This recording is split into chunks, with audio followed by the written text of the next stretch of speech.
આ છે અમારી ફૂલવાડી ભાઈ અને આ ફૂલ જેવી વાડી છે ને એની વાતે હાચી જો ફરતુઈ ડેમ છે અને વૈશમાં વાડી છે એટલે આનું નામ ફૂલવાડી રાખ્યું છે અને આ બધા જો અમારા બાવલિયા કાઢવા આવ્યા છે આ માલિક છે આ ભાઈ હા માણભાઈ નું થોડુંક રહી ગયું છે ને કે એનું સવારે નીકળશે ને એટલે તમારો વારો આવી જશે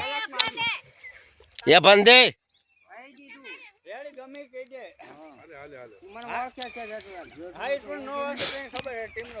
ફરતું પાણી છે ને વૈશમાં ડેમ ની વૈશમાં વાડી છે જોઈ લેજો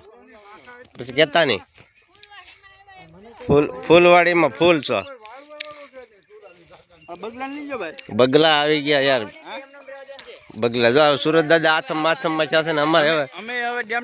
ઘેરે જવાનું આપણે ન લેવાય ફોટો ઘેરે કે લેવાનું ઓલું ડાયરેક્ટ આવે કેમ આવે શું ડાયરેક્ટ ઓલો આપણે પાસે સામો કેમેરો કરવો હોય તો એ નીચે ફોટો પડશે હા એટલે તો હા